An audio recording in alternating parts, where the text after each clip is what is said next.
There we go. We're live now. So hello Hello, everybody. everyone. So this is Paul here from Magpie Movies, and you've got sorry, I can't do the reflex. We've got Lucas over here from Filmmaker Channel. Hi. So straight away we've got one comment. So Arthur Burling, good evening. Good evening to you. Hello, Arthur. And we've got two people watching, so that's probably be me and you. Probably. I mean, I did post this on my story. People should know. I'm just going to check. Has anyone... I've told people that it's happening. I've tagged you in it. So we'll see. We should pick up. We've already started here. Yeah. So anyway, so welcome to the channel. Thanks very much for joining me. You are like I said earlier on, you're my first live person where I'm doing this solo. So this is like Ant without Deck or Deck without Ant because Peter's not here. So I'm very happy to have you here, Lucas, because we only kind of connected about 2 weeks ago, week and a half. It was strange, because I found, I think it was through some collaboration or something. I found you and I thought, well, the Magpie Movies, this guy's part of the community, you know, with Movie Bug, with Paulie, with Blueview. And I thought, well, how have we not connected? How have we not kind of done something together or seen each other? So I was like, oh, wow. Hello, you know, I'm also part of the community. And it was really good. Yeah, I mean, I've gone through, this is my third name change, as you've probably seen in my other videos. Because when I started the channel, I was what we're going to call it. So it was originally Rolfie's Real Ramblings, and then it was just Geordie Paul. And then I thought, I'm going to take a break for a while, a couple of weeks. I'll come back and I'll rebrand it. And I did obviously Magpie Movies, which is probably guessed, Magpie associated with my football club, and movies because I like films. So I thought, put them together, and it's a role reversal of Music Magpie, which I didn't think until I put it live that it was quite like Music Magpie, but there you go. I like it. I like Magpie Movies. It's a good, it's unique as well. No, I like that one. I did actually, although I'm a bit chilly, I did specifically wear a t-shirt in your honor. Oh, did you? It's you can't really see it, but it's a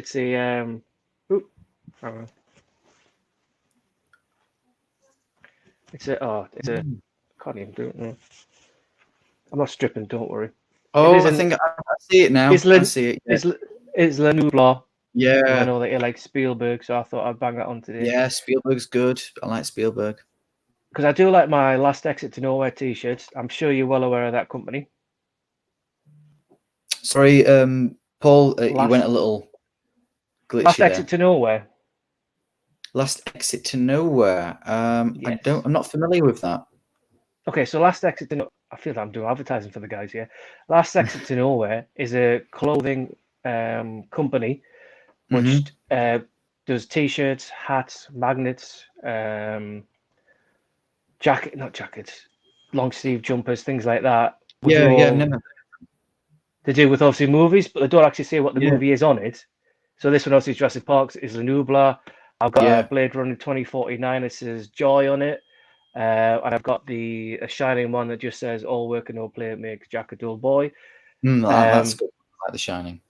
And they're doing the ones at the minute, which you probably like. They've got clappers. Oh yeah, no, I like them. Yeah, that's good. And it has it, and it's got they're doing ones with original working titles. So they've got Spaceman from Pluto in the Back to the Future, and then we've got The Hunter, and they've got the original titles of before they changed them. So that's my shout out to Last Exit to Nowhere. Yeah, and I've also wore kind of a t-shirt in your honor. It is a Baby Yoda Grogu because he's in the background. He's there, and he's up here. Yeah, he's everywhere. These two guys here were actually a gift from Robert Fitzpatrick. Oh, were they? Yeah, he does some really great subscriber mail. I saw Blueview unbox one of his subscriber mail kind of mystery boxes things. It's looked really cool. I think I just randomly commented on I forgot whose channel it was. I went, oh, Rob, send me out, laugh out loud or whatever. And he went, I'll send you something. I went, you don't have to. I'm only being sarcastic. Yeah. And he did. And he sent me, obviously, it didn't come with a Newcastle shirt. I'll put that on it. He sent us those two. And he sent me Star Wars Rebels complete Blu-ray set, which is really generous. Oh, wow. Yeah. So he's really good. I've got some things coming in straight away. This is what I always do. I'll start talking and I don't shut up. Yeah. And then you don't see all the comments coming in. So there's probably a lot of these guys are from your area, from your neck of the woods, as in your subscribers. So we've got Simon Roberts is probably one of yours. I'm not familiar with Simon Roberts actually. I don't know if he's. I don't think he's commented on my streams before, but anyway, hello Simon. Thank you for joining. Anyway, yeah, and we've got hello from Texas, new subscriber and first time here, long time fan filmmaker. So he must be one of yours. Yes, he's jumped over to my channel. James is a big fan of the channel, so glad to have you, James. Thank you for that. James Millership, he's from my side. Yeah. He does all the questions every day on Big Paulie's page. I don't know if you've seen them. Oh yeah, I've seen them. Yeah. He says back again. No Pete tonight. No, I'm going solo today. I'm having my magpie wings haven't been clipped, so I'm going to be leaving the nest tonight to go on my own, which is quite funny because Pete messaged me earlier on. He went, "Am I doing the live stream tonight?" And I went, "No, you've got the night off." And he was like, "Oh, okay, I'm busy anyway." I'm saying, "Well, it's okay then. Go to." Jake's in the house. Jake, hello. Jake. Arthur said hello to you, and then Archie 13 is Richie. Archie, by the way, I really enjoyed your stream today. You went on for quite a while. I was watching. I was kind of watching on and off. I'm doing some editing, so that's why. If I wasn't commenting that much, I was watching. But it was really entertaining, especially with Movie Bug as well. Really, really good stream there. Good stuff. I've had, because the wife's been at work today and I've got no children. No, I do have children, but I mean the children on here. I've finished watching American Mary, which is on Netflix. Yeah, which is on Netflix. Right. And I started to watch News of the World, which I haven't finished watching yet. I've yet to watch News of the World. No, have you seen it? No, I'm going to eventually, but not yet. Yeah, I've watched about half. I do this thing is where I start watching movies and then if I'm not on my phone or I'm going to see the kids or whatever, then I lose track. So I've got to come back and I've got to revisit it. Yeah. Because obviously after here, I'm going to watch Parasite, which I told you about earlier on because I haven't seen it. But enjoy it. I have begun it because I started watching it before we came on live. On live. What did you get up to? What did you get up to? I have got up to the bit where the family have just returned from their camping trip that got washed out. Oh wow, you're actually quite far into it. Yeah, and the other family members are hiding under the table, I think. Yeah, no, that is such a good scene. But honestly, I was watching it, and the wife was obviously at work or whatever. But I said to her, "This is really good." Yeah. I put it off watching it. I had the digital copy, but I thought I'll buy it on 4K. Excuse me. So I bought it on 4K. But no, it's really good. I mean, there's a lot of people out there who, because it'll have subtitles on it, won't go anywhere near it and won't touch it. Yeah, that's not which good. I feel sometimes leaves them out of some parts of cinema and movie making. Yeah, they're quite. It's quite ignorant, I think, for people. I mean, I get it's different because they're used to just watching films instead of reading the dialogue, but it's a small thing. And once you've kind of watched a few, because I'm going to admit this, I used to be like that. I used to kind of be this person. I remember when I first heard of Roma, I heard it was a new film coming out in black and white and subtitles, and I thought, I'm not watching that. And actually, when it came out, I did watch it and I loved it. So it's a small thing, and you're going to expose yourself. You're just going to have so many more films to watch and love and enjoy. So one of my favorite films of all time is in black and white and has subtitles. That's been 8.5. So now when I watch a film, regardless of whether it's in color or black and white, or whether it's in the English language or in the Japanese language or whatever language it's in, I'll watch it. It's a film, I'll watch it. Yeah, I agree. I mean, Parasite to me was just another film that happened to be a foreign film that won the Oscar. I mean, whether it's English, Spanish, French, German, or whatever, because I'm the minute I'm working through Come and See. Oh yeah, have you got that one? I do. I own the Criterion of that. Yeah. Yeah. Okay. Yeah. So I haven't watched. Say again, I haven't watched all of that one yet because that one's very tough going.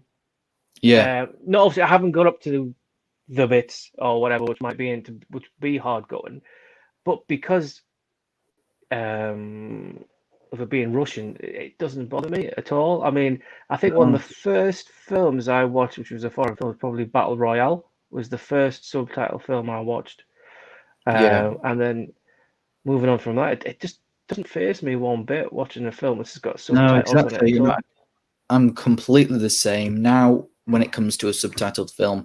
Again, it's just like watching a normal film, but it used to be this big thing of, putting it off and wondering about it and, not really sure. So, yeah. Exactly. I think the thing is as well, from my point of view on a nighttime, because the room that I'm in now is the upstairs, which I call movie room, daddy's room. That sounds a bit ominous. It's not like as in towards the kids. It's daddy's room. It's where my home working kit is when I'm working from home. So on an evening, when the wife goes to bed, I stay up a couple of hours and I watch TV or catch up on movies or whatever. I have the volume on low when I put the subtitles on, so whether I'm watching Netflix or where I'm watching any kind of movie on a Blu-ray or anything, always put the subtitles on. So therefore, I'm used to it, and that's not because I'm deaf. Yeah. It's so that you go, what do they hear? Because I'm trying to keep an eye on kids. The kids are shouting out for you or whatever. So having subtitles on it doesn't really bother me now at all. There is one subtitle film that I want to see, which I have not seen yet, and that's a Serbian film. Is it called a Serbian film? You mentioned this last night, didn't you? Yes, I did, and I don't think the person got back to me because they mentioned a Serbian film, and I asked them, is the title of the film a Serbian film, or is it a Serbian film? But I think the title of the film is a Serbian film. So the film is entitled A Serbian Film. Yeah. And it got banned. Really? I'm just going to look this up on Letterboxd quickly. I don't actually know what it's about. And I'm clearly thinking it is obviously a Serbian film, as in like that country produced it and then such like. Yeah. So this is interesting. So that the ratings for it on Letterboxd are quite varied, but they're mainly very negative. I'll just show you. It is supposed to be quite graphic. Yeah, and only 3 people I follow have watched it, and it seems funny because my follower James has put, you absolutely do not want to watch a Serbian film. Well, it sparked my interest, so maybe I want. How long is it actually? Because so it's not even 2 hours, so that's not too bad. Your fellas in the house? Hey, Winslow, how are you doing? Serbian film, very disturbing, which is why it's banned in many areas. There we go. No. And then James has put extremely bad. I couldn't have it in the house. See, this has piqued my interest even more to get a copy of this movie.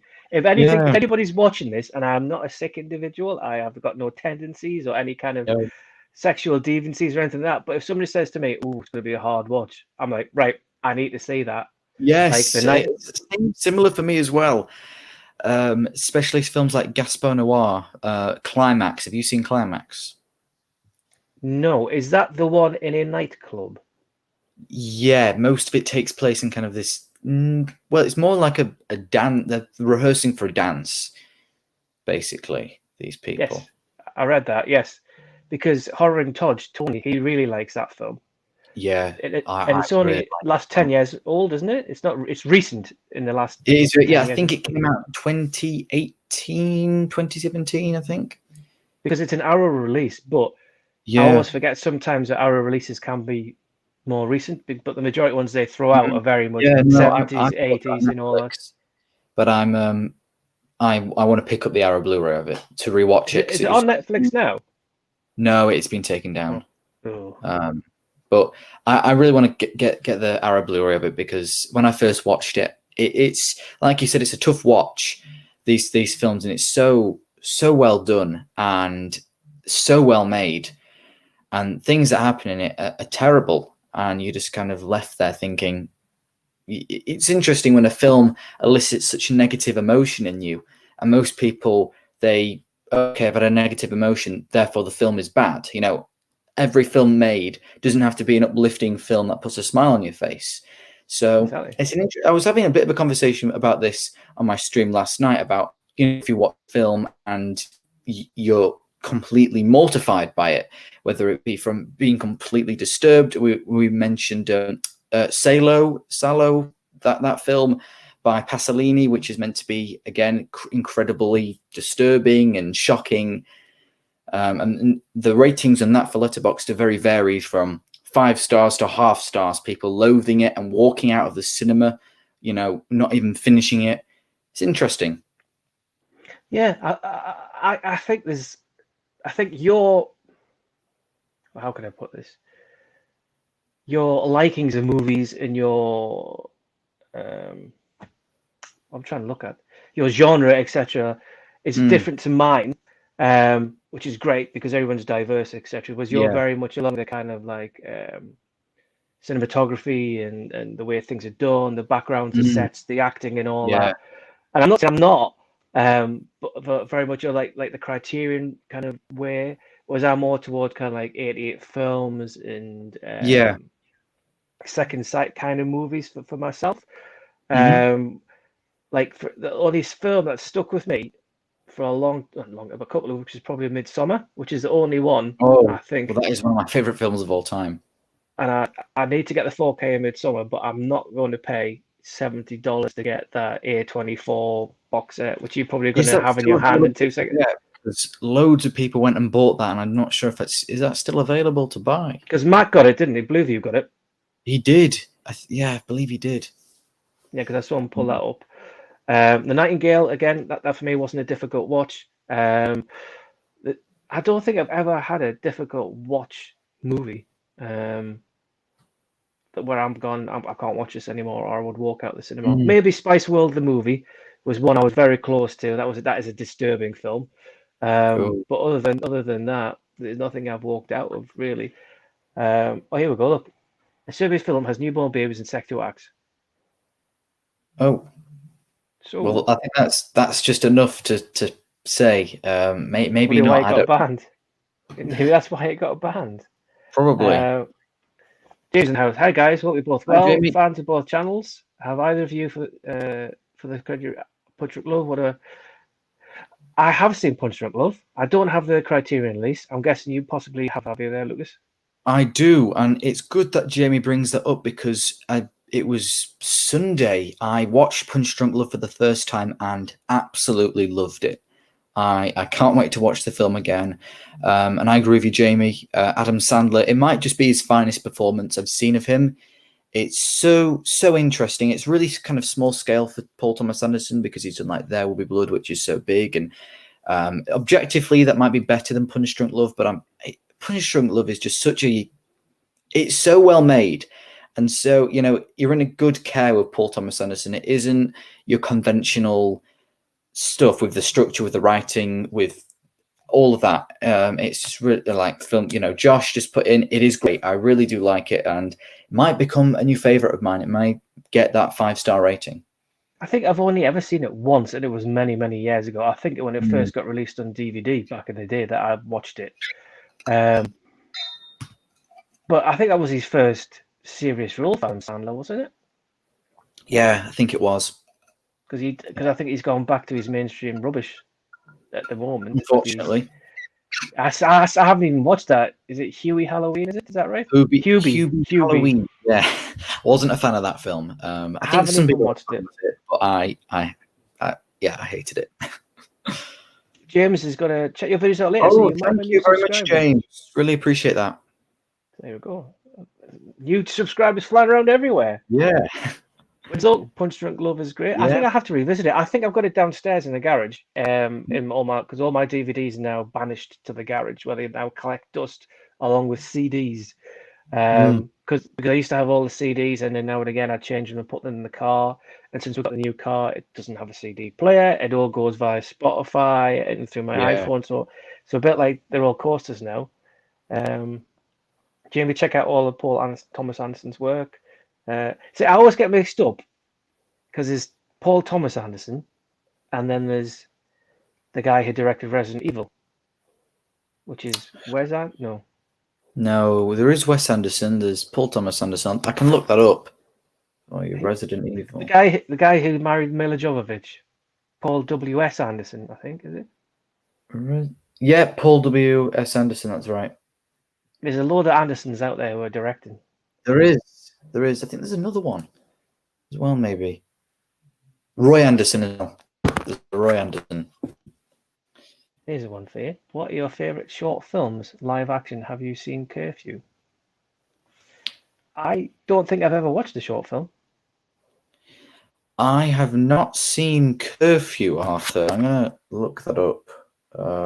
But some of my favorite short films would be. I haven't seen that many. Oh, here's Curfew. Yeah, I've seen a few of Scorsese's short films. I really liked What's a Girl Like You Doing in a Place Like This, I believe it's called. That was a Criterion release, wasn't it, when he did all those shorts? That's a really lovely release. I'll probably go with that one. That one comes to mind. I don't know if there's any others that I'm forgetting about. Wasn't the Babadook a short story that got made into a full-length film? I think it was, yeah. Because there's a lot of films which were short stories, which then they just bulked it out and made a big one. Yeah. I think the Babadook. If Jamie's watching this, he'll tell us because he loves the Babadook. But I'm sure there was another one that I watched recently, which was a short story, which they bulked it out. I don't know. Well, it's interesting as well because Punch Drunk Love was a short film and then got to a feature film. See, you're more knowledgeable than me, and you're like 25 years younger than me or something, Lucas. This is ridiculous. You're embarrassing me on my own channel. Stop it. It's 25th anniversary of Happy Gilmore. See, I don't mind Happy Gilmore. I haven't seen Happy Gilmore. Don't think you're not gonna win an Oscar or anything, Lucas. Don't. No. If I'm right, Happy Gilmore's the one at the end where towards the end the guy goes, Adam Sandler's character, I eat pieces of shit like you for breakfast, and Adam Sandler looks at him and goes, "You eat pieces of shit for breakfast?" And the guy goes, I could be wrong. James, what you love Wes Anderson films? Rushmore, Darjeeling, and Grand Budapest, and all Royal Tenenbaums. I'm not a big fan. Seen any of them. Oh, they're interesting. I mean, his style is very interesting. I don't like Rushmore. I'm not a big fan of Darjeeling. Grand Budapest is really good. Royal Tenenbaums is pretty good as well. I think my favorite one would be Moonrise Kingdom. But his style is very quirky. It's very unique. Yeah. No, I give him a watch. Who did the one with the one trying to get the young girl to a beauty pageant, and they were all in the back of a minibus? What was that one called? Back of a minibus. Yeah, they were all in the back of a yellow minibus, and they're trying to get this girl to a beauty pageant. I'm sure that was very similar vein to his kind of stylings. I'm thinking, I could be wrong. Little Miss Sunshine. Oh, I haven't seen that one. They say there's a lot of things you've seen and I have not had any idea about. But this one though, it's on my list. It's definitely on my list to watch. But I love dogs as well. I like that one. I remember when I said to people at work who were going, "Oh, what are you watching?" I said, "Oh, I love dogs. I love dogs." And they went, "Right, Paul, I know you like dogs, but what film are you watching tonight?" I said, "No, I love dogs." And like, "All right, you love dogs, but what you?" I was just like, "It doesn't matter." So, because whenever you say it quick, "I love dogs," it sounds like I love dogs, which I do. I'm a dog person, so. Well, me too. So that's always good. Apart from we don't have one because we moved house and we're having the second child. I didn't want to take the child and the dog out, and unfortunately, the dog died. I say died. It got put down, but this was like 3 years ago, and this is how sad I am. When she got put down, her collar is now hanging behind the rearview mirror in every car I've owned since then. And even when I got the new car, the wife was like, "Are you going to take that down?" I'm like, "No, that's Molly's collar. That is remaining where it is." All right. Yes. Waterboy, you seen the Waterboy? What? No, that doesn't ring a bell. That's Adam Sandler. No, I don't watch too many Adam Sandler comedies because they're not that good. Correct. They are rubbish. What's your favourite Arrow video release? Now, I answered this last night, James, if you asked that. And mine is The Thing. Because that is... Yeah, well, you're lucky because I've got a bit of an Arrow video section going on here. So let me just have a look. I do love this. I do love this release. Let me just pull it out. It is the American Horror Project. There's 2 volumes of this. Right. And I've only seen that there's 3 films per volume. And they are kind of forgotten indie films that have been lost. Like the first one is Maltester's Carnival of Blood, which I've seen. And it tells you about it up here somewhere. Well, there is an introduction. 70s. Yeah, well, Maltesers Carnival of Blood is from the I think all of them are from the 70s or 80s. And there's The Witch Who Came from the Sea, The Premonition. There's a second volume which I'll just pull out as well. If I get that. Really cool, really awesome. I really like these. I got these two from Zavvi. They had it. I think it's originally was £50, and they had it at 28, and it was buy one get one free. So I got both of these for £28. You get a lovely slip with it as well. I need to watch them, but I think I'm saving them for Halloween. All of them are actually under 90 minutes. So yeah, I really like that. But I also love the Vengeance trilogy box set I've got. That's also really nice. All of mine are here.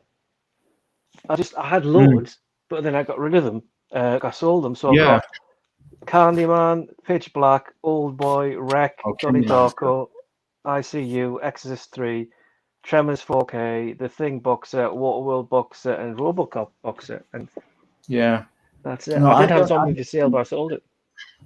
I don't have any of the when Arrow released, where it's like a special release of a booklet and things. I don't have any of those yet. I've got older Arrow releases. Now this one here, if I get it, hang on. This one, is when this first came out, I paid. I'm going to go the right way. I paid 25 quid when it first came out, and then I sold it, and then I stopped doing it because it's 3-disc edition. Yeah. And this one's got like the normal cut, theatrical cut, a TV cut, and the Ulysses cut. So it's just got 3 different cuts of the same film. But I sold it. The other one I bought it, and then I sold it for I think it was 40 quid. And then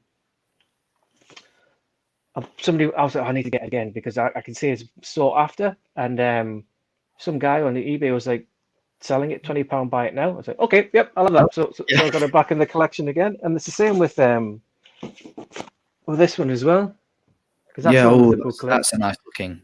Yeah. This is old school because it's got the stuff on the back of the box, as opposed to the other ones have just got they have such like. So this is one of the early stuff. But I saw this go before Christmas for £90. Wow. 90 quid for that. That's ridiculous. Yeah, they can be quite high in price. But yeah, so those are my. I still haven't seen some of them, and I think on my last channel, I'm not going to bother doing that. It's all going to fall out. But that is the one that I always tell everybody to watch. I See You. I watched this, I think, on the Fire Stick or Netflix. No, it was before it was on Netflix. And I really enjoyed it. So I thought, all right. And then I saw Arrow were doing a release. I thought, all right, I'm going to buy that. And then I haven't watched it since then it came onto Netflix. So whenever anybody's on the different Facebook pages and what shall I watch tonight? I'm like, watch I See You, watch I See You. Yeah. And they're like, is it I See You? And I'm like, no, it's I, and then full spelling of it. But it's really good. It's kind of a psychological, home-breaking, multiple twists in it. Yeah. So if you haven't seen that one, Lucas, if it's on Netflix, give it a go. I will. Enjoy it.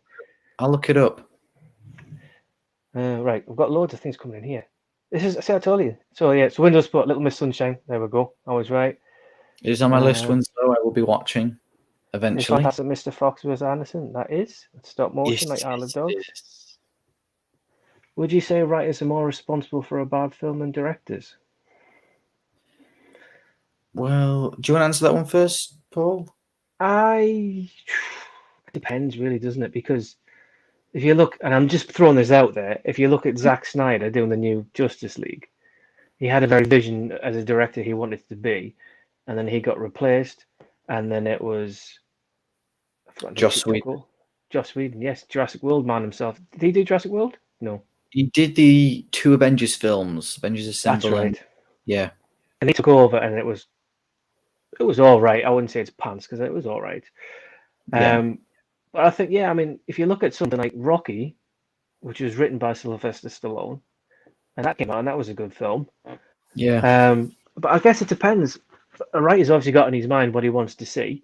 So then when somebody buys it off them, I mean, like Stephen King said that the Stanley Kubrick show The Shining wasn't what he wanted it to be, and then obviously the TV show that came out was what he wanted it to be.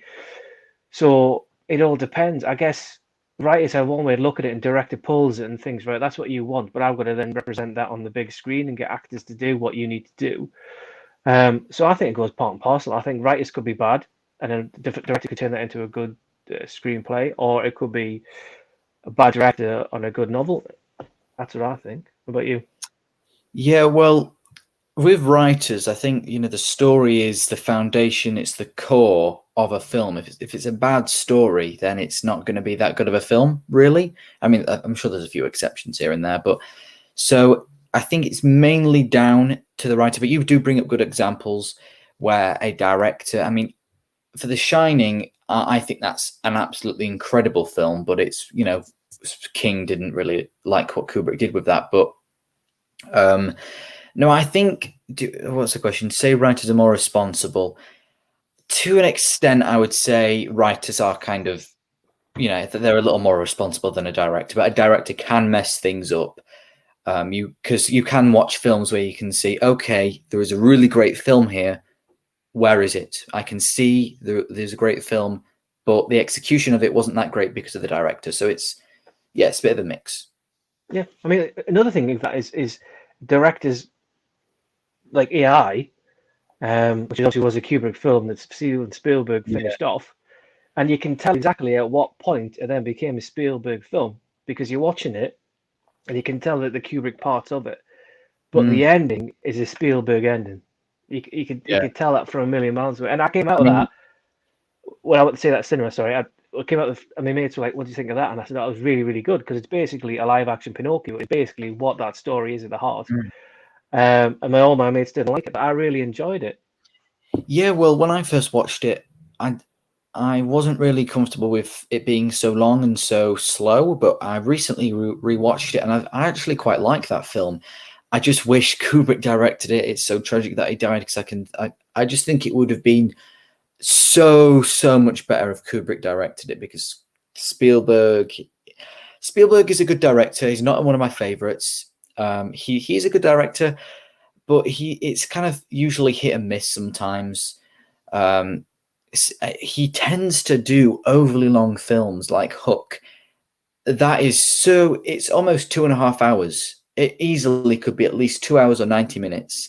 It's still a good time. I still enjoy it, and he doesn't really write much. I don't think he's even written a screenplay. I'm not sure. He might have contributed to the story, but he's mainly just the director. So I don't know why he can't, you know, collaborate with the writer and go, okay, we need to cut some of this stuff out because I'm watching it. I'm thinking, and I'm in the middle of rewatching Spielberg's filmography. Not all of his films, because I've actually skipped some of them out because his filmography isn't the most exciting filmography to go through because it's so big, and he's made quite a few middle films that I just, you know, I don't like it when a great director who's done, you know, Indiana Jones, E.T., Schindler's List goes and picks either a bad project or the project isn't that good. It's just, yeah. I mean, the thing as well with the eye is that I think that character of Teddy. Now, I don't know if that would have been in the original Kubrick one because his kind of like softy toy kind of situations that doesn't seem to do like a kind of Kubrick would do. Yeah, and I think the attachment with Jude Law's character and the boy felt way too forced. The boy just started holding his hand, and that was it. That was it. I just felt a little sloppy. Yeah, I think a lot of people probably want to see it more the fact of Spielberg that it was him finishing up a Kubrick project. Yeah. But you're right with regards to Spielberg, he'll put things like this. He's doing West Side Story, isn't he? You see, for me, that doesn't grip me. I mean, I'm not a musical fan. I don't like any kind of musicals, and just because Spielberg's doing it, it's not something I'm going to go out and see. No. And same with like Munich, is a good film, but wouldn't be something that you would think that he would put his name to. Yeah, I mean, with what's it called, West Side Story. I've seen the original, and I didn't really think that was all that good. But with this new news, I'm just going to bring up Scorsese is getting ready to shoot his next film. It's already going to be, I believe it's going to be released next year. It's already my most anticipated film of 2022, just because he's directing it. Scorsese, in my opinion, has not made a single bad film. He is one of the greatest directors ever. He might even be, because Kubrick is my favorite director, and I think he's definitely the best director I've seen of. But maybe Scorsese might be my favorite because he's so good, and he's just a great guy overall because he's still alive and he's still talking, and I support everything he says. He's come out and said some things recently about, you know, streaming services calling films content, and I completely agree with him. And yeah, he's really funny as well. And he knows so much about cinema. He's such a great director. I cannot wait for his next film. But with Spielberg, it could be hit and miss. You know, it could just be not. I think Spielberg is very much 90s, hit his peak. Yeah, on this list hit his peak really, and I think, you know, nowadays you're getting more foreign films coming out and making, like I said earlier on about the Parasite, and then you've got, you know, Christopher Nolan now coming out and doing more stuff, and that mantle of Spielberg being this, well, not that he's not a good director, but just this piece that he's on he's now getting pushed off to one side now, and let other people come along and take a shot. I mean, it's interesting as well because Spielberg, I would say, is probably the most famous director. You know, every time I talk about someone, tell them about films, they always mention Spielberg. He's definitely the most famous director out of everyone, because he in a way, he made one of the first blockbusters, that being Jaws. So he's definitely got his place in Hollywood history. He's definitely got his place there, and I fully support that. He is a great director. You know, I'm not trashing him. He used to be my favorite director, not anymore because I've watched through his work and it's just not that inspiring anymore.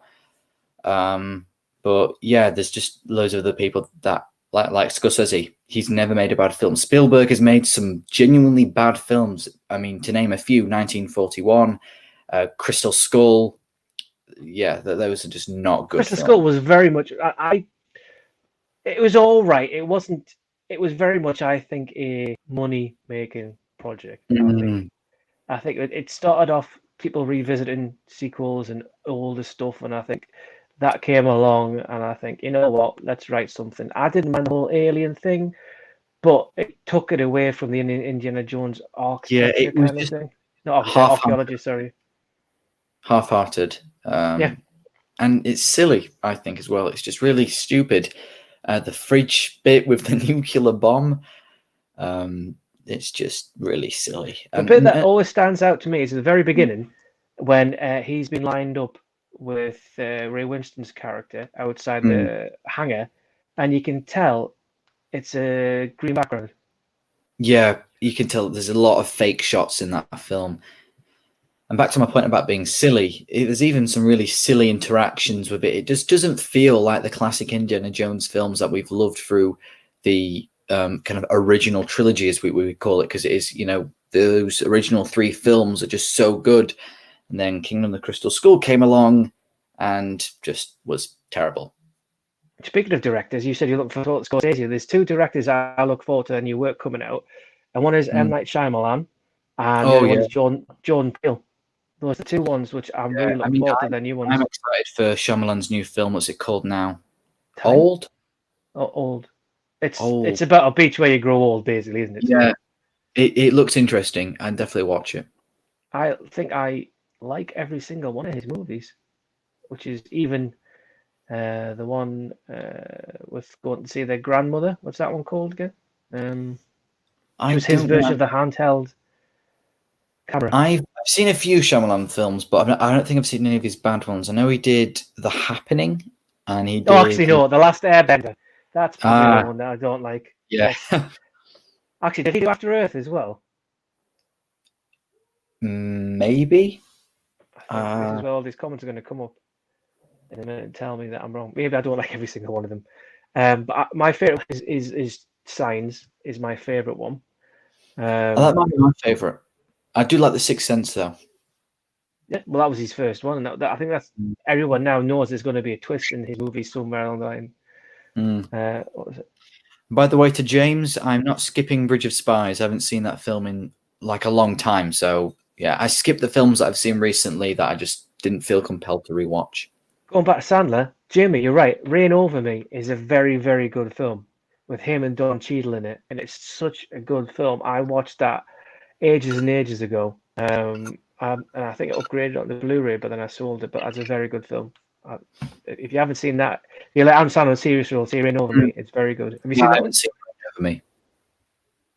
I'm skipping loads of things. Yeah, this is what I do all the time. I haven't seen Uncut Gems either. Have not seen that one. Uncut Gems is like one of his best roles as well. But I've seen both Uncut Gems and Punch Drunk Love, and I think Punch Drunk Love is his better performance from Uncut Gems. Who's your favourite British director? Christopher Nolan? Oh, you're going to say Kubrick, aren't you? Kubrick was American, actually. Was but he went over and lived in England, yeah. He moved over. I always thought he was English for some reason. I did as well. I'll admit that I thought he was English because he lived in England for many, many years. He had a nice estate there, and he used to shoot all of his films in England. I don't know when he moved over. I think it was some point in the 80s he moved over to England. But British director, maybe Christopher Nolan, but I also like David Lean. Hitchcock? Oh, Hitchcock, yeah. I always forget Hitchcock, mainly because he's made so many films in America. But no, Hitchcock would be there, yeah. Shane Meadows is all right as well.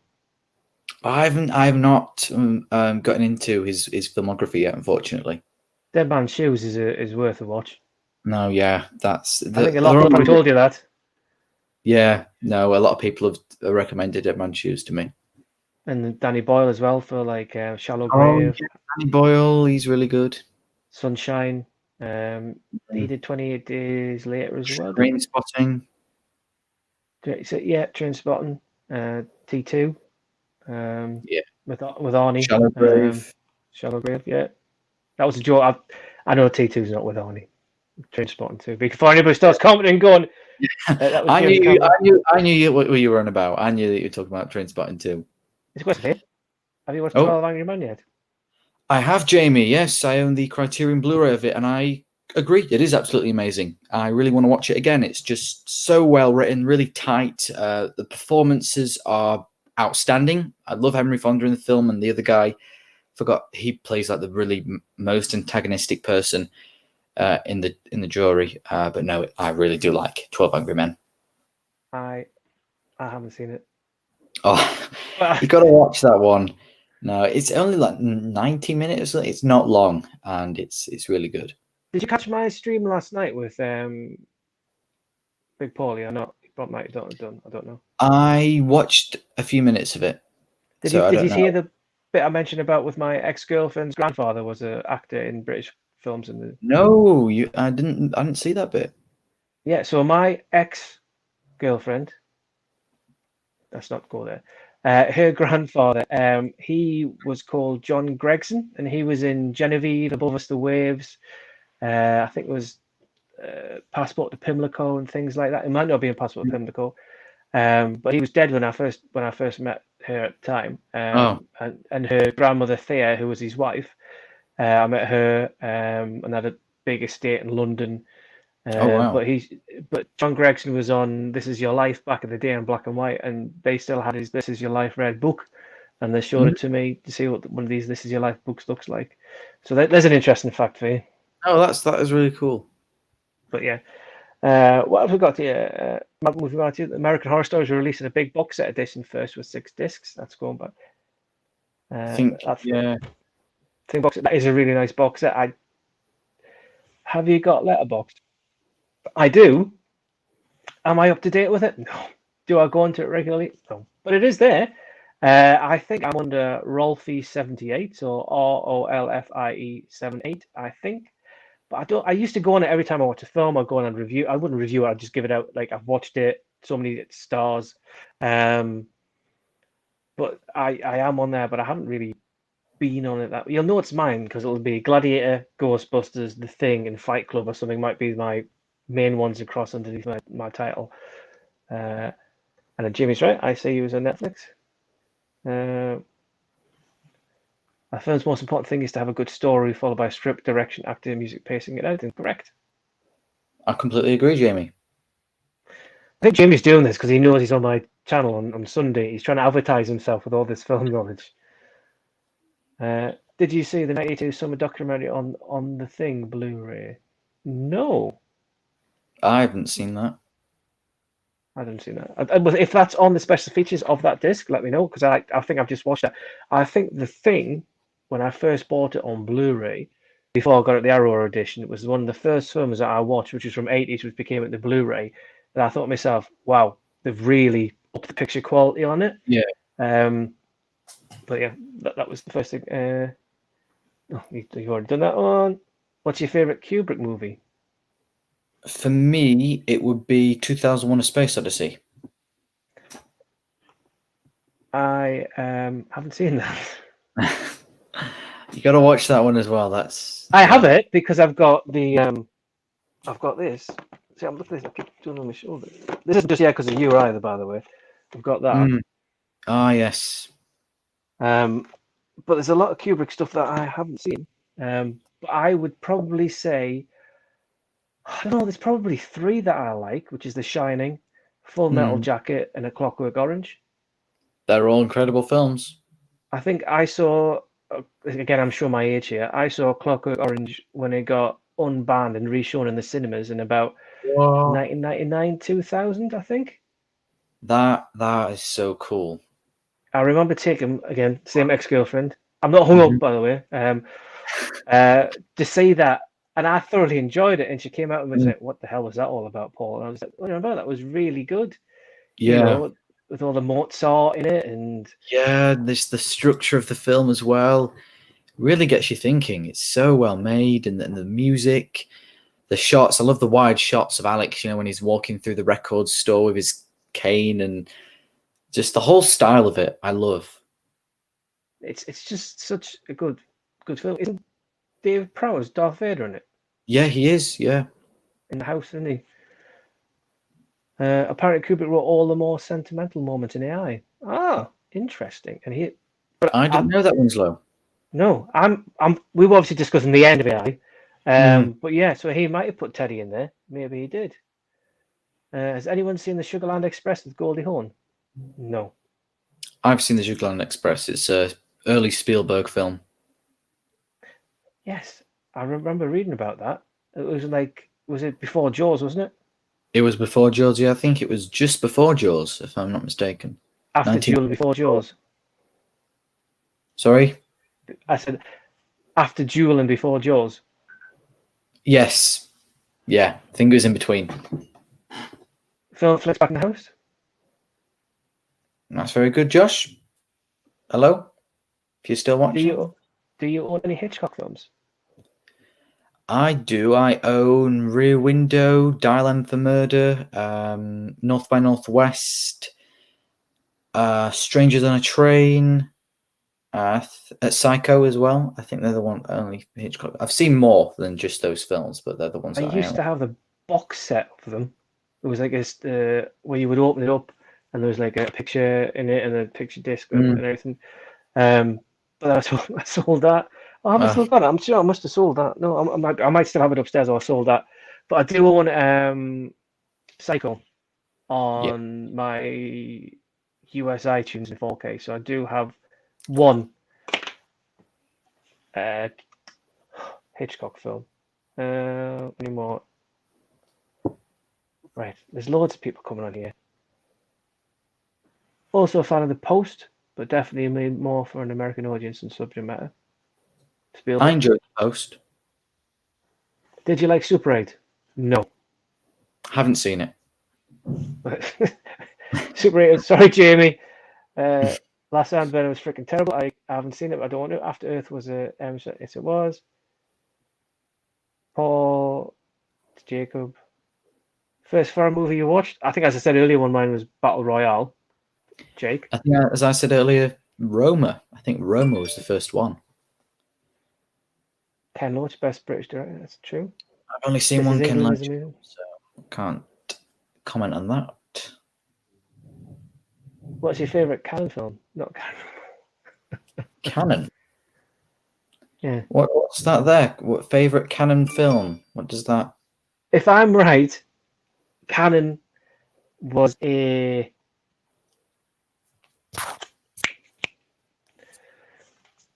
what's the word I'm looking for? Like United Artists or that kind of like film company who would release them. Right. If I could be right, and Andrew's probably going to tell me that. P to the A to the U to the L. I don't know who Jacob is. Oh, I thought you knew this person, Paul. No. Because they seem like a regular, screaming your name and. Oh, I'll get all these all the time. They're just what's the name? Groupies. Right. Here's you. I'm positive, and I'm enjoying these live chat streams. Oh, and also on Sunday episode, nudge, nudge, wink, wink. Oh, lost a bit of a plumber can't. Yes, I know. Stephen Kubrick for Winslow, Copper Orange and Barry Lyndon. Yeah, Barry Lyndon will be second for me, Winslow. I haven't seen that, but I have heard a lot of people going about, and obviously I own it, so I should get around to watching it. Like 2001, I do own in 4K as well on the iTunes, but I've never got around to watching it. I think when I first watched it ages and ages ago, I was like, "Does this work?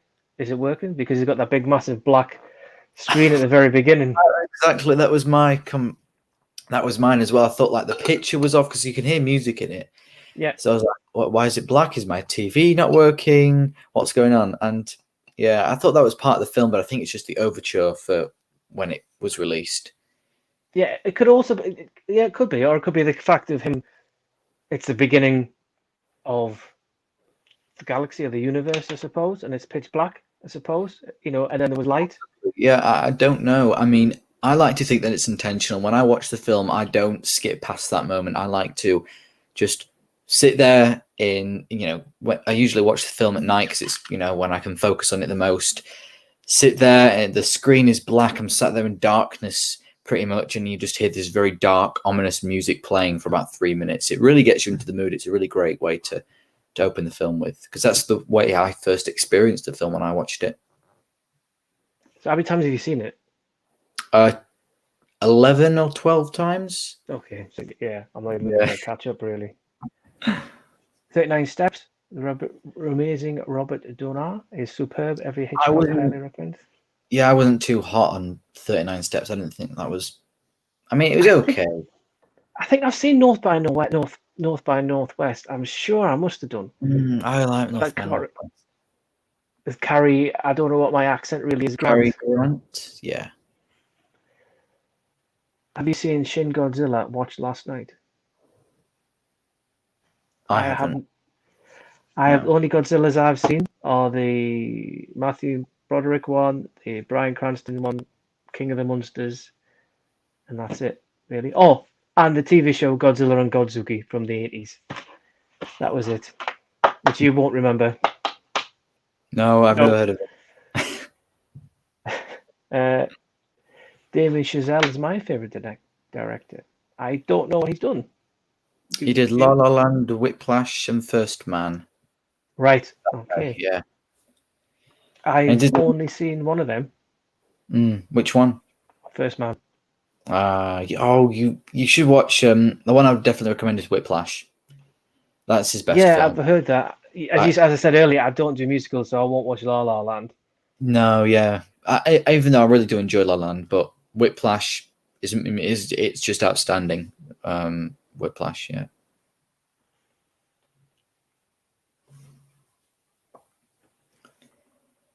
Will you? Okay. Yeah, we'll get rid of that. I'll be fitting out sort of measurements for new shelves. Very interesting. Are those going to be for Blu-ray shelves and for 4K and DVDs, perhaps? Hopefully. There we go.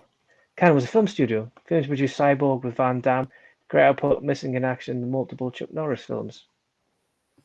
Thank you, Andrew, for the information. Have you seen American Splendor yet? No, Jamie. It's the film that you sent me, Jamie. The link to it on YouTube. Is that the one? And if so, I haven't seen it yet. So I know you do like that film. You've asked me about that before, and I will get to it, but no, I haven't seen it. There we go. No 4Ks, I don't do that. Maybe some DVDs. There we go. That's pretty good. That's pretty good. I don't know who this Jacob Thompson is, but I reckon it could be one of my friends who decided to, like, this location friends, to jump in and trying to ridicule me on live YouTube. So I've blocked them. So that's fine. Well, you'll probably find out soon. They might message you and say, it was me. Or Rehan. It might be Rehan just coming in. Whiplash is brilliant. So twice the cinema, great writing performances and music also. Yeah, I give that a 5 out of 5. It's really, really, really good. I have seen Little Shop of Horrors. I did enjoy it. I think musical wise, I don't know. I think the only musicals I've seen are probably Disney ones. I wouldn't go and watch a film for it to be a music. Oh no, I'll tell a lie.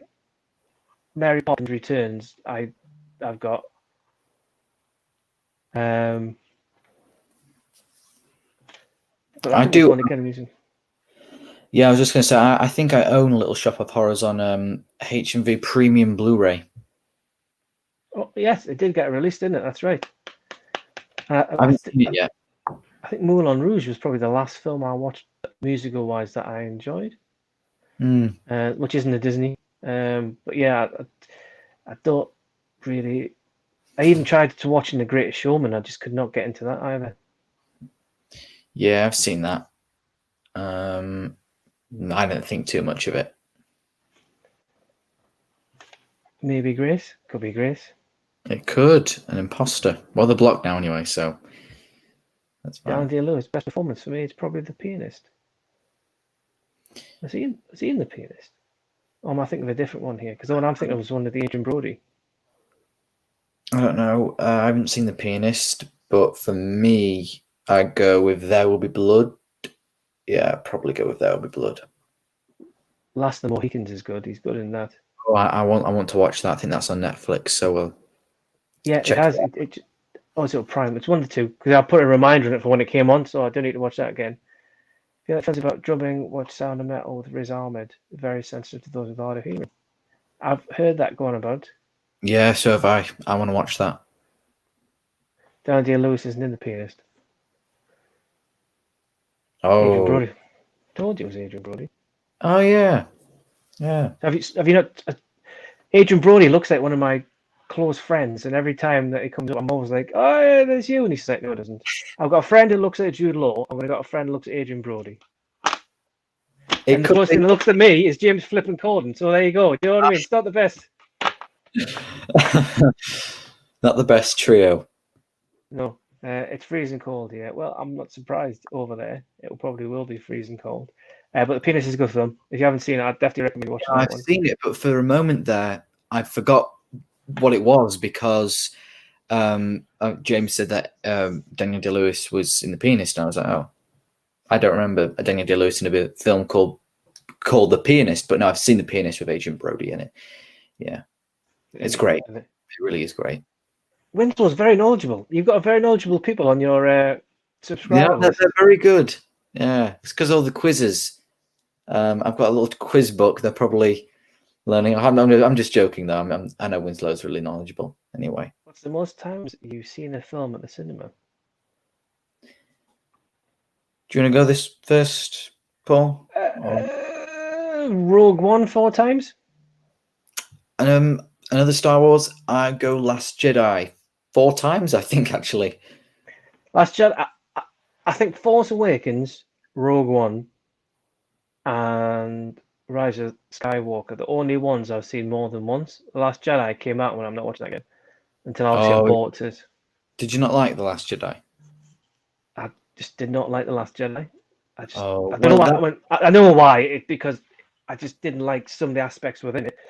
But I think Rogue One, for me, was the one I'm like, I'm going to go see that again. and the same with Force Awakens. Force Awakens and Rogue One are the ones that I've seen at least. I saw Rogue One twice, but similar with Rise of Skywalker, I've only seen that one once, and I love Star Wars. All the other ones I've seen many, many times, but I've not watched Rise of Skywalker since I watched it at the cinema. Okay. No, I didn't like that. I like Rise of Skywalker. I prefer Rise of Skywalker to The Last Jedi any day of the week.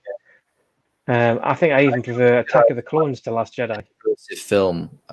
Many people hate it, others love it. I mean, I really do like it. I don't love the film, but I certainly don't hate it. I think the best thing about it is probably because Gareth Edwards is in it at the end. Is he? I always miss his cameo. In Last Jedi. Is it the end when they are attacking the base on the red sand and they all run down and they put the guns on them as they go along? Yeah, and he's on there, and you can see him look at the cameras. Well, not look at the camera because obviously that will throw the third-person wall down. But yeah, he's on there. In the Name of the Father. I haven't seen that, Andrew. Yeah, I haven't seen it yet, Andrew, but I really want to. Oh, wait, In the Name of the Father. I think I've actually seen that. I'm getting confused with My Left Foot because I think he did them around the same time. I have seen In the Name of the Father, and he's also really good in that, but he's way better in There Will Be Blood. He literally is the character in that film. I don't see him. I just see the character. He's just so good in that. I'm always told that I look like Matt Lucas. You do a bit, Jamie. Yeah. He did propose to Kate in front of Matt Lucas, so I'm surprised she said yes to the right person, really, you know. I hate Mamma Mia and I hate ABBA. So to answer that question, James, is no, I do not like Mamma Mia. In fact, I've seen the second one. I can't believe I've seen the second one. And the first one. I haven't seen the first one. For some reason, I watched the second one, and I watched the second one with a straight face. I just didn't have a reaction at all. Okay, you haven't bought it though, have you? No. I don't own them. Jamie, your sketches are very little Britain. There you go. Truman Show. We saw 4 times and not by choice. Matthew Broderick, Godzilla, 4 times or 4 days. It was a bad week. What about Teenage Mutant Ninja Turtles and Jamie? How many times did you go to the cinema to see that then? I went to the cinema to see that once. But I think back then, I don't think I've never been a regular person who goes back to the cinema loads of times to see one film. I think I've only done it recently because I was on a buzz from seeing the new Star Wars coming out, Force Awakens coming out, and then Rogue One had the buzz on it as well, and I really wanted to go and see it. I think I wanted to go and see it. I would never go to a midnight screening, but I think I want to go and see it. And then my friend said, I want to go and see it. I said, well, I'll go with you. And then I think my other friend said, oh, do you want to go and see Star Wars? I'm like, yeah, why not? So then we got loads of times. The funny thing was, I did this video before Force Awakens came out, and I did a countdown on my Facebook page at the time, as well as with my daughter, who was 2.5, 3 at the time. And I used to go, what's Daddy going to go and see tonight? I know, what's Daddy going to see tomorrow? She goes, now she's supposed to have said Star Wars, but because she's just learned to speak, she goes, Star Wars. And I showed a girl at work. I went, oh, look what my daughter said. And she went, what's Daddy going to go and see? And she thought she heard my daughter say gay roast. She goes, what, Paul, you going for a gay roast? And there's no, it's supposed to be Star Wars. I bet that one must have been awkward. So that was, I was just like, I did not know that. Look at you, friend of the stars there, wow. That is so kind of him. And he mentioned Graham Norton as well. Yeah, he didn't do a shout for your channel, though, Jamie, though, did he? No, not a chance, no. Oh, saw Ninja Turtles 3 times. Yeah, I knew you would have done, son. Who was the first choice for Indiana Jones? Tom Selleck. I would never have gotten that, actually. But I think he was recording Magnum PI at the time, if I'm correct. I could be wrong. I'm sure that someone's going to correct me on that. But Tom Selleck was the first choice to play Indiana Jones. Roman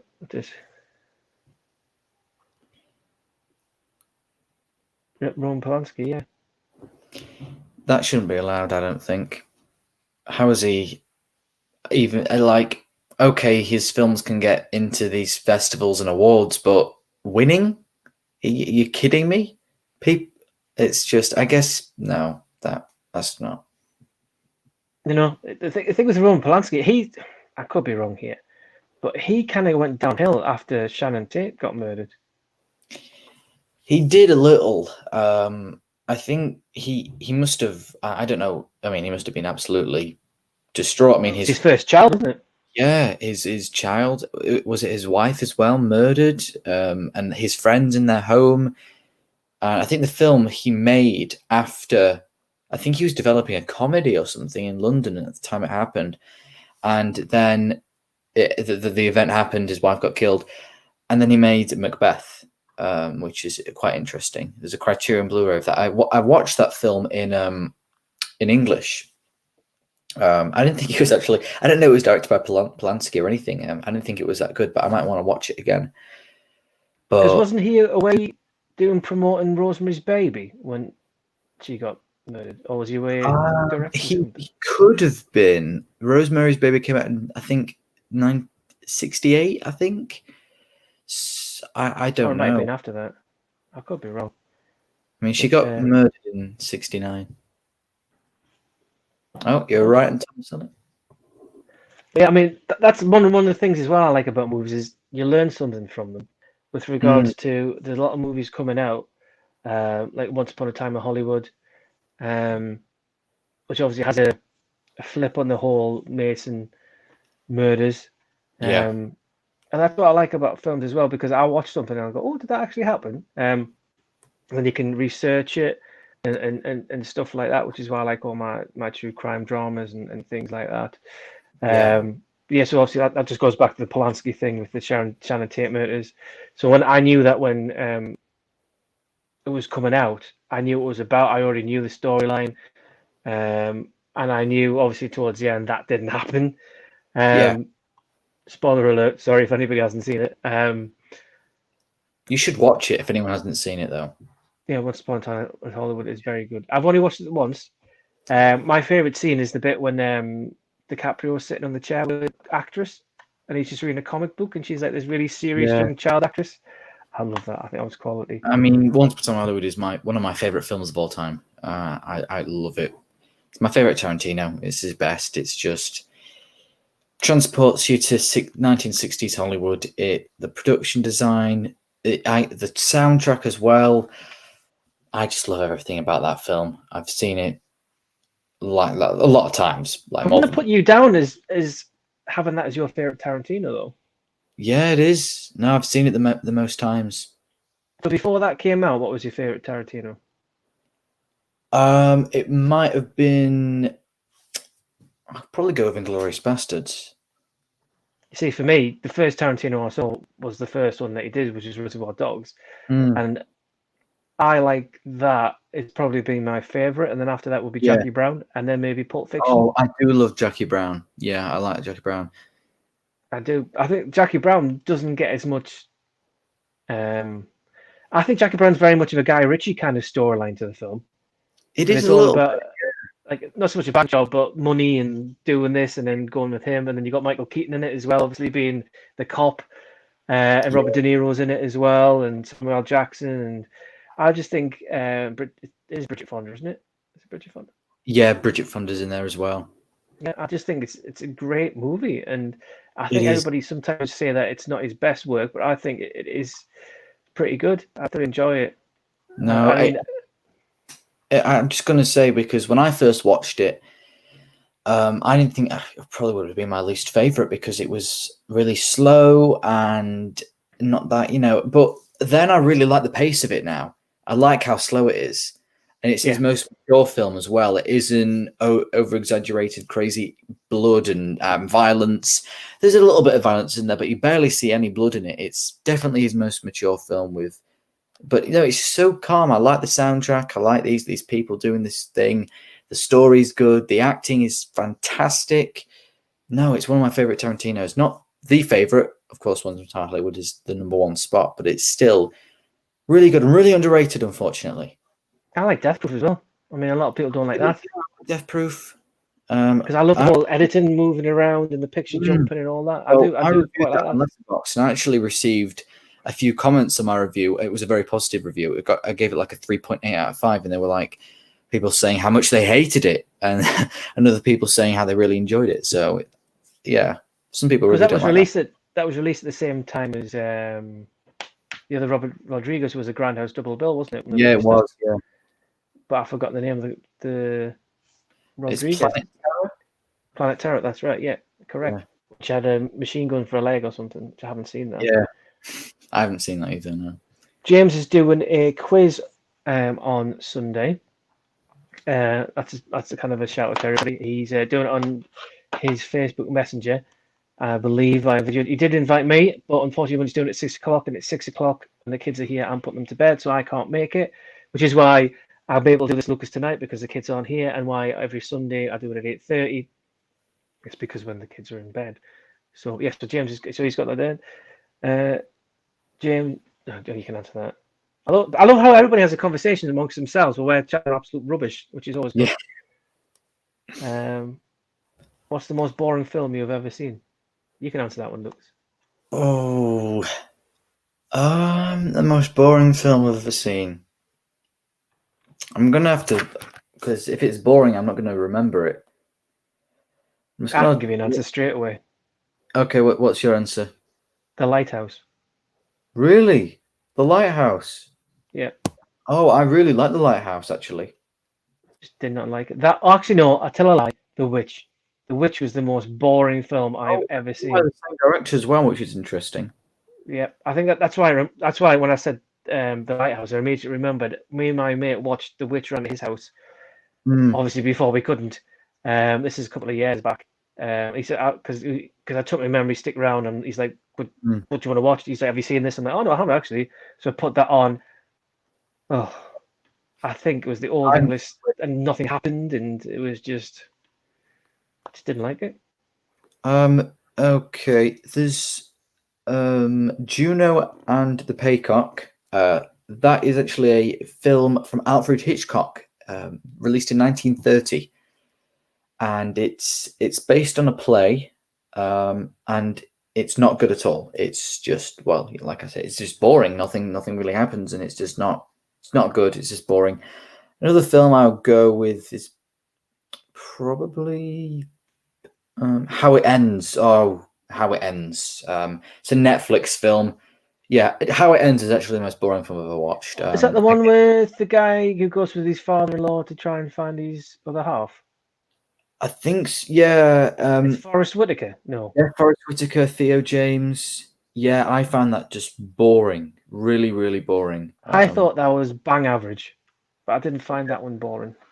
But no, I mean, in my review, I just thought this movie is so boring with a sleepy emoji. So you should have just searched boring on your letterbox. That one would have come straight away. There we go. Now I've got my answer. I need to remember that in case anyone asks me that. How It Ends. No, that was not good. And just like I said, really, really boring.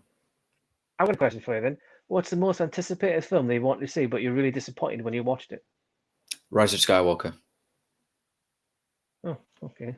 Yeah, I was really. I just didn't like. I was just really. I just don't like. I mean, when it first came out, I was really disappointed by it. But then, the more I thought about it and talked about it, the more I really hated it. I just think, yeah. Okay, I think for me it was probably, and Jamie's going to hate me for saying this, is the Babadook. I haven't seen the Babadook, but I've heard good things. Yeah. Because I think I got to the end, I was like, oh, is that it? Okay. And I was just, it's one of those films where I'm just, ugh. Whereas you see, I always find that if I go to see a film or I go to the cinema, if I don't hype it up here, I'm just like, you know what, I just fancy going and seeing that. It always turns out to be a really good film.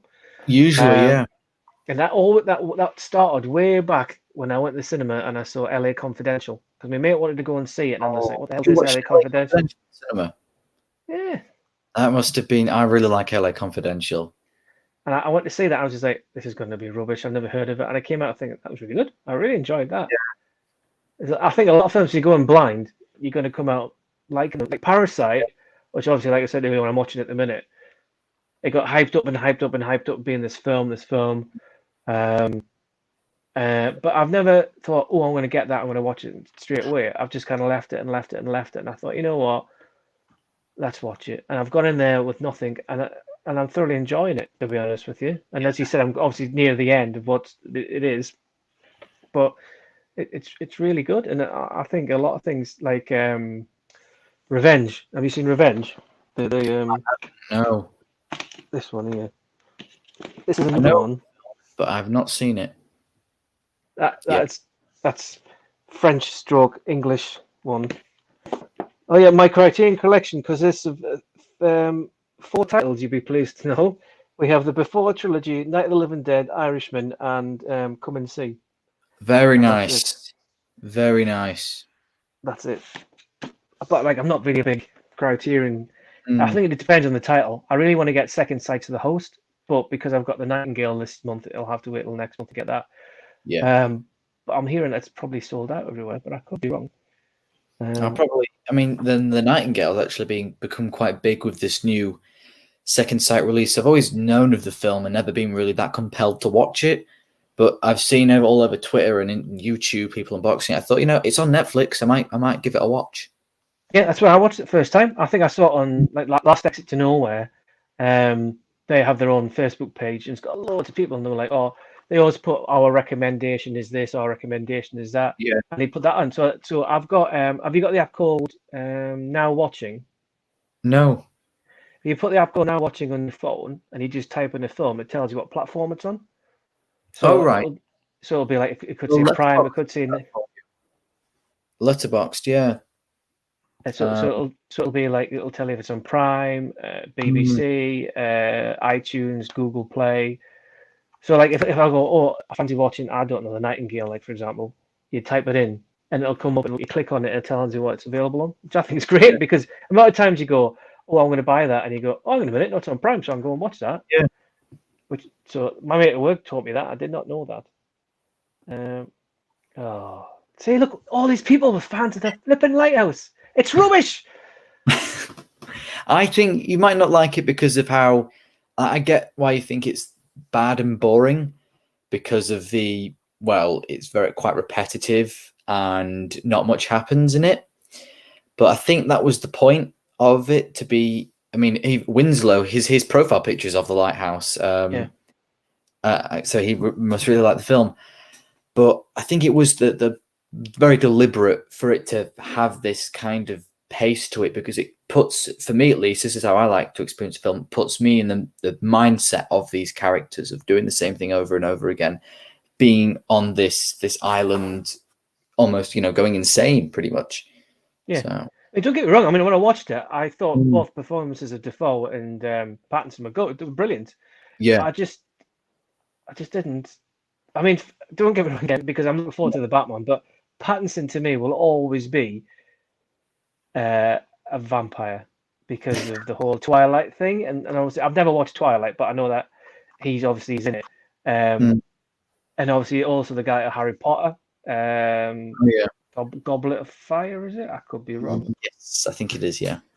And that's what I always think of him as being. Like, you'd always think Danny Radcliffe as being Harry Potter.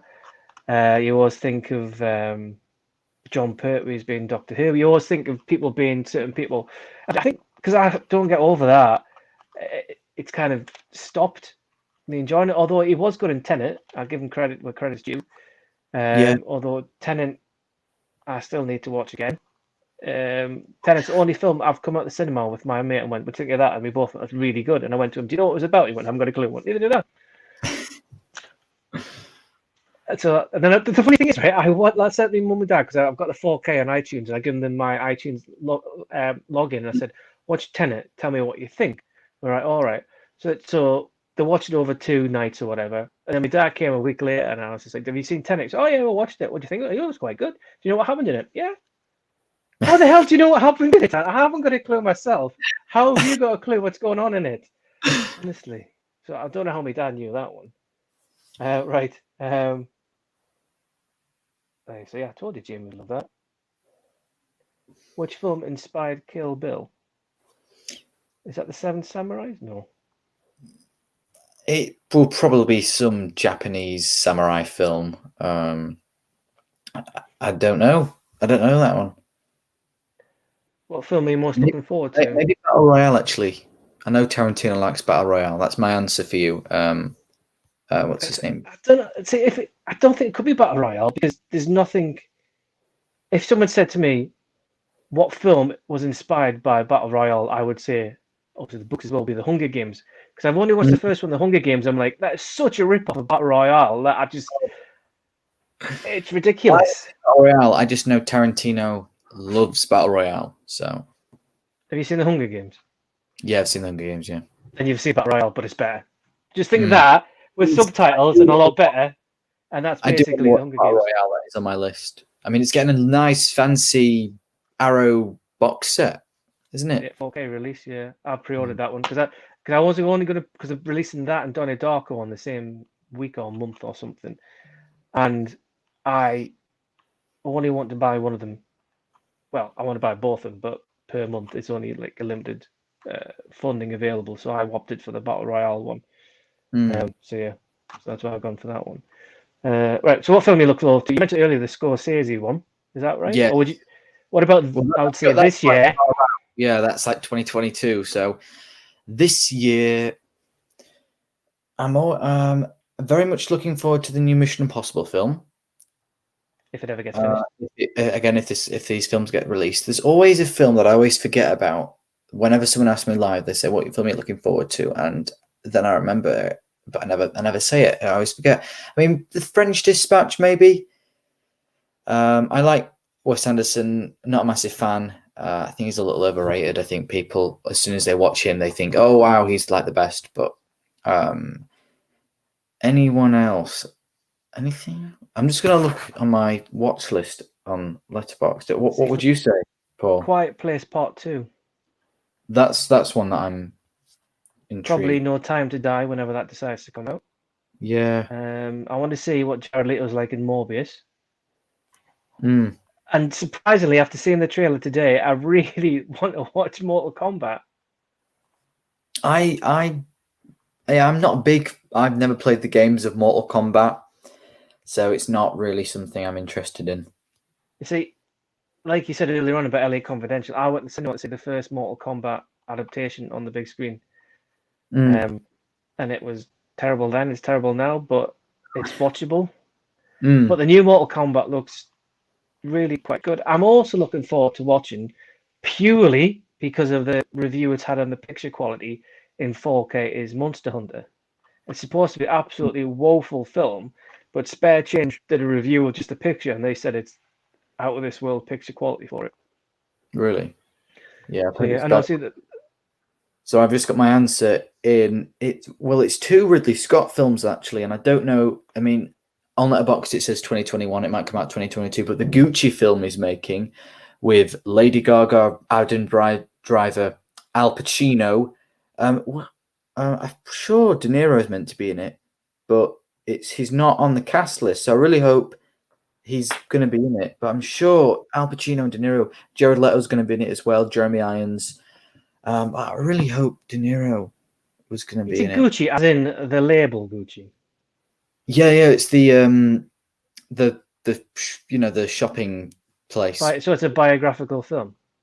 Yeah, it's about the Gucci family. The synopsis says a film about the tumultuous Gucci family fashion dynasty and the murder of the grandson of founder Guccio Gucci. Yeah, interesting. That's what got me excited for that. And then another film that Ridley Scott is doing is The Last Duel, which is meant to be with Ben Affleck, Adam Driver again, Matt Damon, Jodie Comer. I know that's probably definitely going to be coming out this year. That's about Charles V, I think, declares it's a medieval period piece film. Okay. I actually look forward to I forgot what it's called now, but the Last Purge film. I've not seen any Purge films, so you're missing out. But then again, with your liking of Criterion films, you're probably not. What is this big pants of rubbish you've left for me to watch? I will probably check it out at some point. But no, I think they're not the best, but it's my guilt. If everyone's got like a guilty pleasure, for me it would be the Purge films. I mean, I don't mind having fun with some films. Yeah. And the Resident Evil films. I'm obviously got a soft spot for them as well. Yeah. And the Police Academy movies. I think I've got quite a lot of ones that are kind of guilty pleasures, which I think are actually just pleasures, really. Right, what we've got. I don't know. That's Babadook. What was the answer to that? I've been quoted as saying it's a hard watch Nightingale. I found that one scene in the house very nasty and it was hard to watch. However, the film is constantly a downer, but I think it's a great film.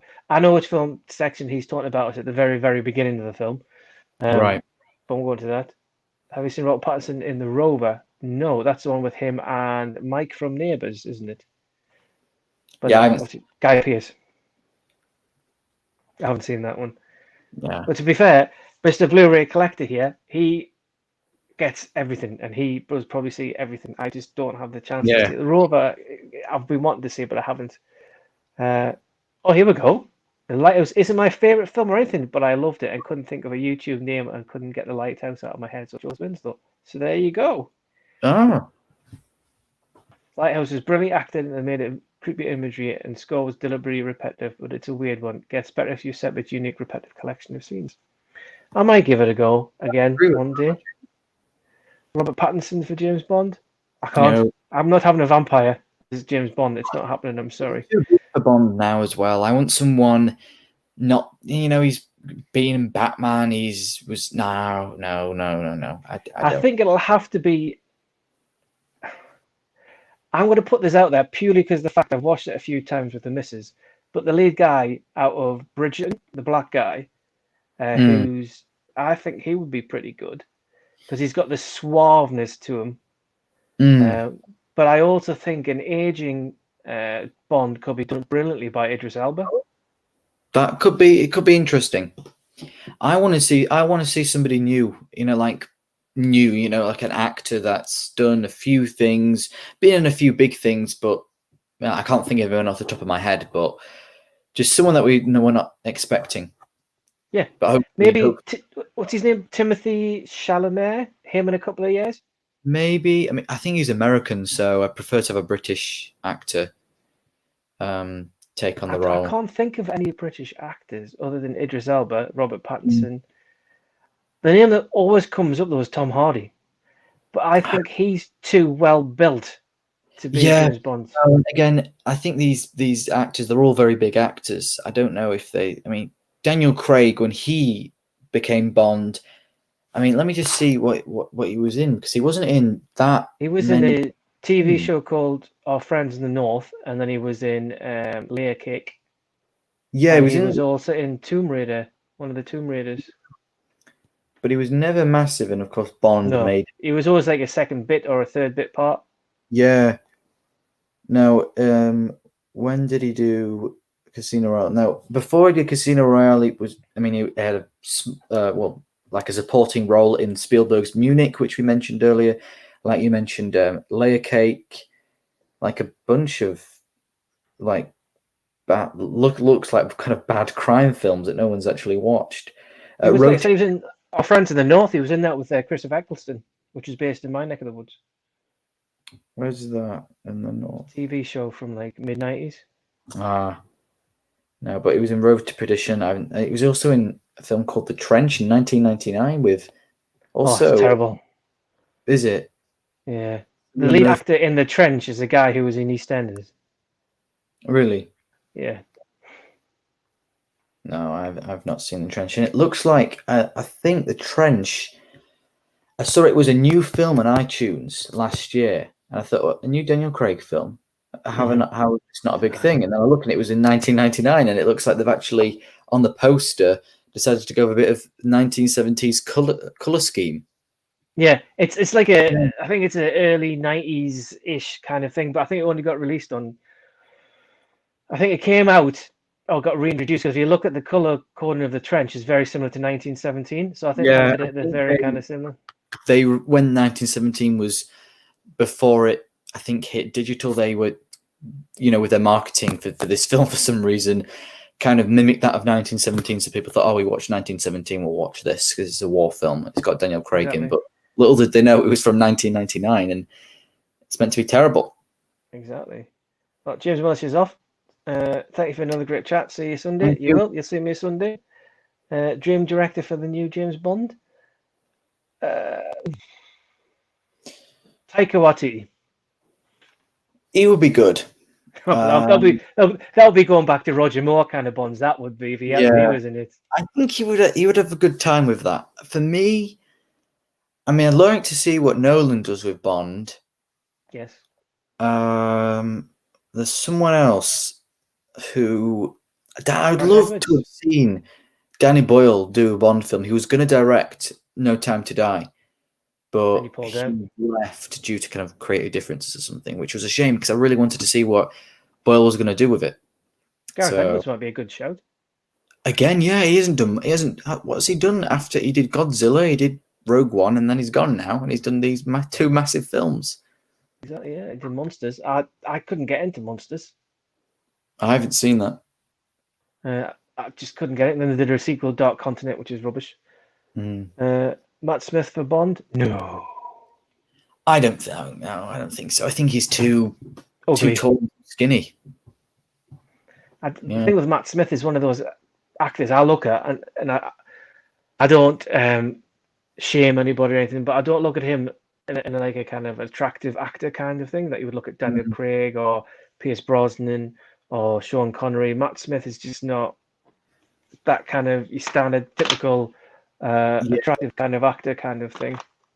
I mean, again, I was going to say it's not. I just said too skinny. I mean, I'm not trying to body shame anyone here. I just think, yeah. But you're right. Like I said, Tom Hardy was too buff. Matt Smith too skinny.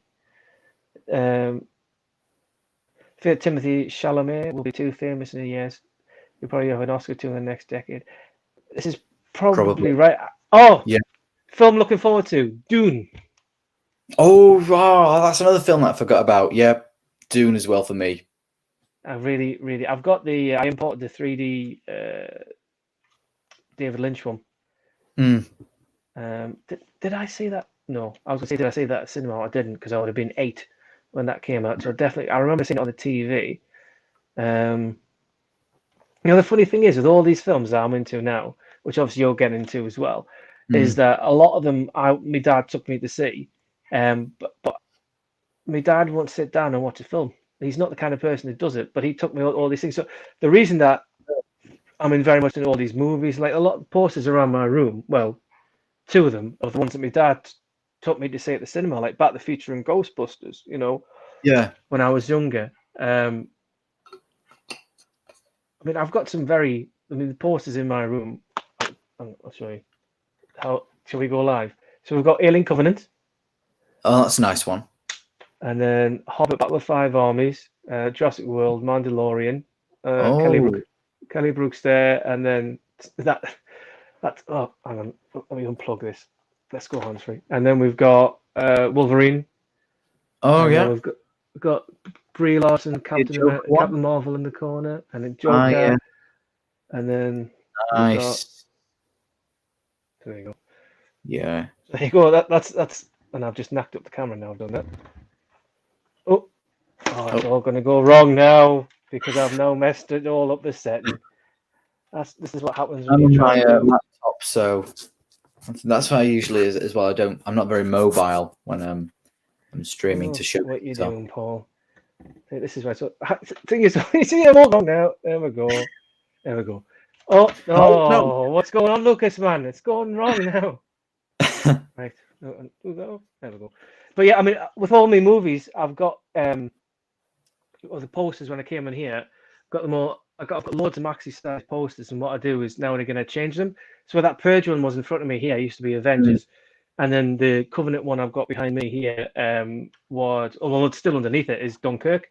So I swap and change them all the time, just to kind of freshen things up a bit. So underneath each one, I've got a different one. The Joker was really hard to get a maxi poster.